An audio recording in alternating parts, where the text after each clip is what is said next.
Assalamualaikum warahmatullahi wabarakatuh. Perkenalkan, nama saya Farida Haryani. Saya CGP Angkatan 10 dari Kabupaten Deli Serdang.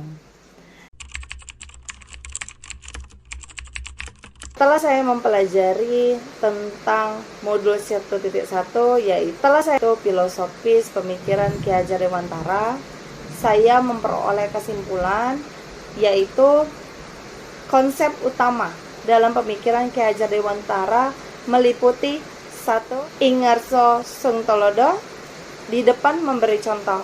Pendidik harus menjadi teladan yang baik bagi muridnya, tidak hanya dalam ilmu pengetahuan tetapi juga akhlak. Yang kedua, Tuturi Handayani, di belakang memberi dorongan, pendidik berperan sebagai fasilitator dan motivator, bukan hanya memberi instruksi. Yang ketiga, trilogi pendidikan, Merdeka Belajar, Cipta Rasa. Merdeka belajar, murid belajar dengan senang hati, tanpa tekanan, sesuai kodrat alam dan zamannya. Yang selanjutnya, Cipta, murid didorong untuk berpikir kritis, kreatif, dan inovatif. Rasa, murid didorong untuk mengembangkan emosi dan spiritualnya, serta memiliki budi pekerti yang luhur. Yang keempat, Among, tempat bernaung. Sekolah sebagai lingkungan yang aman, nyaman, dan mendukung tumbuh kembang murid. Selanjutnya yang kelima, kodrat alam dan kodrat zaman. Pendidikan harus sesuai dengan kodrat alamiah anak dan relevan dengan perkembangan zaman. Selanjutnya yang terakhir, pendidikan budi pekerti. Pendidikan tidak hanya berfokus pada intelektual, tapi juga membentuk karakter dan moral yang baik. Kesimpulan dari pemikiran Ki Hajar Dewantara, melalui pembelajaran tentang pemikiran Ki Hajar Dewantara, saya memperoleh banyak pengetahuan dan pengalaman baru yang akan membawa perubahan dalam diri saya.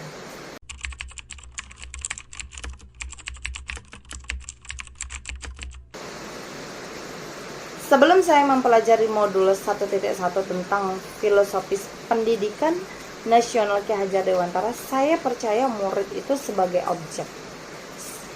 Jadi maksud objek di sini adalah murid itu perlu diisi dengan pengetahuan oleh guru. Yang kedua, murid adalah pasif, hanya sebagai penerima informasi, tidak memiliki peran aktif dalam pembelajaran. Yang ketiga, setiap murid memiliki kemampuan dan bakat yang berbeda-beda.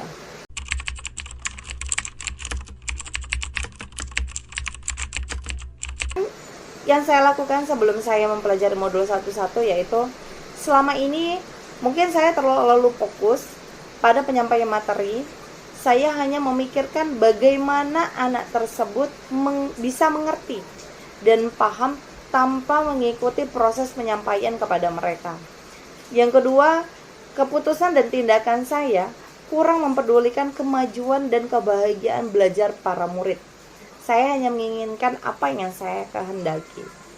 Yang ketiga, saya kurang menciptakan suasana belajar yang menarik dan efektif, lebih dominan berpusat pada guru. Saya jarang mengevaluasi diri untuk menjadi pendidik yang lebih baik. Saya terlalu sering mengontrol murid, membatasi mereka, dan kurang memperhatikan perbedaan gaya belajar antar murid.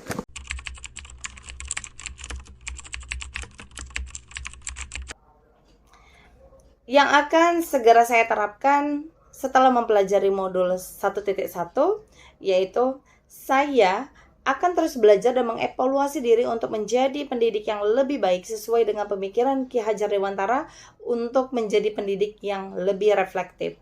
Yang kedua, saya akan mengubah cara pembelajaran yang dapat menumbuhkan sikap adaptif dan inovatif.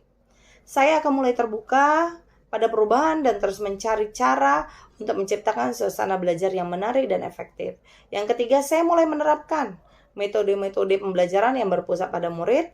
Saya akan lebih mengedepankan berdiskusi, problem solving, dan aktivitas yang memancing kreativitas murid. Dan keputusan serta tindakan yang akan lebih mengedepankan kemajuan dan kebahagiaan belajar para murid. Yang keempat, yang terakhir, saya akan memberi ruang bagi murid untuk mengambil inisiatif dan bertanggung jawab atas pembelajarannya untuk menumbuhkan kemerdekaan belajar. Demikianlah yang akan saya terapkan untuk mencerminkan pemikiran Ki Hajar Dewantara di kelas saya.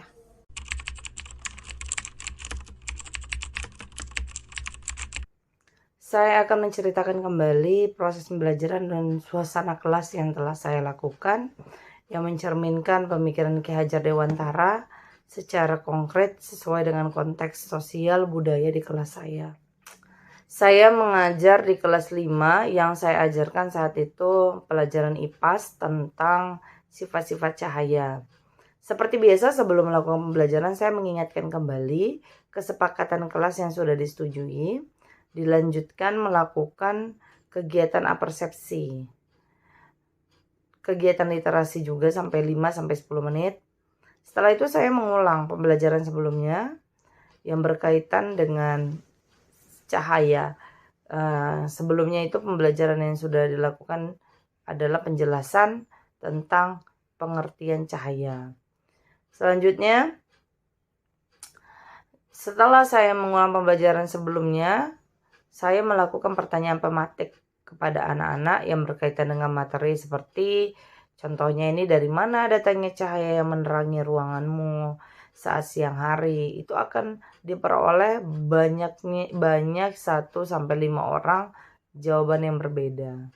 Ini menunjukkan rasa antusias mereka terhadap materi yang mau diajarkan selanjutnya. Setelah itu saya meminta anak membuka buku cetak IPAS dan meminta mereka membaca dan memahami petunjuk dalam membuat media untuk menentukan sifat-sifat cahaya. Nah, saya di sini hanya sebagai fasilitator. Saya biarkan mereka untuk membaca dan memahami sendiri dan melakukan praktek itu sendiri. Dan saya sebelum melakukan praktek ini, saya sudah memberitahukan anak-anak bahan-bahan apa saja yang akan dibawa di kelompoknya masing-masing. Dan pengelompokan ini juga sudah saya lakukan sebelum sebelum praktek ini dimulai. Jadi H- sebelumnya lah saya bagi kelompoknya dan saya sudah suruh anak-anak untuk membawa. Dan mereka di situ saya perintahkan untuk membagi tugas. Siapa yang membawa ini dan membawa ini, siapa moderatornya, dan siapa dia nanti yang menjawab pertanyaan teman-temannya. Jadi semua saya serahkan kepada anak-anak, mereka yang menentukan. Kemudian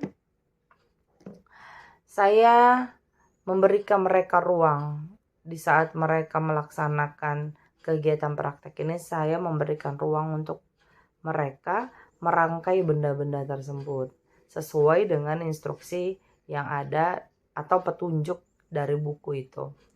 Saya memberikan motivasi saat mereka terlihat bingung dan kesulitan dalam memahami isi petunjuk dari buku tersebut. Saya juga tidak lepas tangan.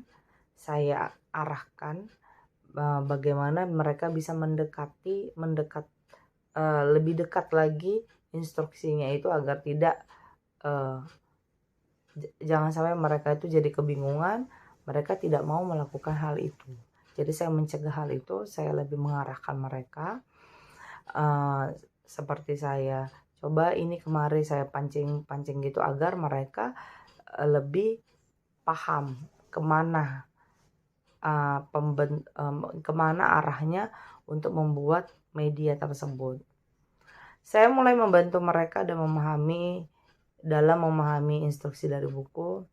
Suasana pembelajaran saat itu begitu aktif karena semua ikut bekerja, karena sudah ada kesepakatan dari masing-masing kelompok agar mereka itu punya tugasnya masing-masing. Jadi saya melihat suasana pembelajaran saat itu begitu aktif. Saya melihat siswa berdebat, emosi saat melihat temannya ada yang tidak bekerja. Saya juga melihat kerja sama tim, kekompakan. Nah, itu yang saya lihat di pembelajaran IPAS tersebut. Selesai mereka merancang benda tersebut, saya meminta mereka untuk mempresentasikan hasil diskusi mereka dan mempraktekkannya di depan kelas. Selesai kegiatan tersebut, saya juga melakukan penguatan kepada anak-anak. memberikan kesimpulan dari pembelajaran tersebut agar mereka memahami, lebih paham lagi dari apa yang sudah mereka kerjakan. Demikianlah itulah yang bisa saya sampaikan tentang proses pembelajaran yang sudah saya lakukan berkenaan dengan pemikiran Ki Hajar Dewantara.